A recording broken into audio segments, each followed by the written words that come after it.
शहीद Mohammad Yasin army public school Peshawar Pakistan में India में रहने वाले लोगों को, हिंदुस्तान को और नरेंद्र मोदी को मुखातिब करके कह रही हूँ कि हम शहीदों की माएँ हैं।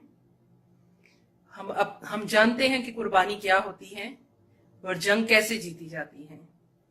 एक जंग के लिए हम अपने बच्चे कुर्बान कर चुके हैं और आप लोगों ने क्या सोच रखा है, हमारी फौज ने चूड़ियां पहन रखी हैं, हमारी वो फौज आपके सीने पे चढ़कर आप पर वार करेगी और हम अपनी फौज के शाना बशाना खड़े हैं। मेरी फौज के लिए मेरा एक बेटा तो कुर्बान हो चुका है, अपनी दो बेटियों के साथ इस अज़म के साथ खड़ी हूं कि इस पाकिस्तान को तुम जैसे गलीज लोगों से हमने बचाना है। और आपको भूल गया कि अपना नाश्ता नरेंद्र मोदी, आप तो नाश्ता करने आए थे, वो नाश्ता कितना महंगा पड़ा था आपको।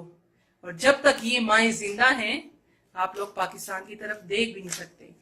और अगर आपने पाकिस्तान को टेढ़ी आंख से देखा तो हमारे अफवाज पाकिस्तान में जितने यासीन हैं, जितने यासीन शहीद कर सकते हो तुम लोगों ने कर लिए, और जितने यासीन मुबीन रफीक हैं ये तुम्हारी ईंट से ईंट बजा देंगे और तुम्हारी गाय माता के हम कबाब खाने वाले लोग हैं। तुम्हारा क्या हशर होगा नरेंद्र मोदी, ये तुम अच्छी तरह जानते हो। तुम्हें लेने के देने पड़ जाएंगे। और हमारे वजीर आजम इमरान खान साहब ने जो कहा है कि हम आपको सोचने का मौका नहीं देंगे, आपने अगर जंग का ऐलान किया हम उस जंग में बढ़ चढ़ कर हिस्सा लेंगे, हम फिर सोचेंगे नहीं और हम पीठ दिखा के धुम भगा के आने वालों में से नहीं है। ये आपको अच्छी तरह याद है, ये सबक याद है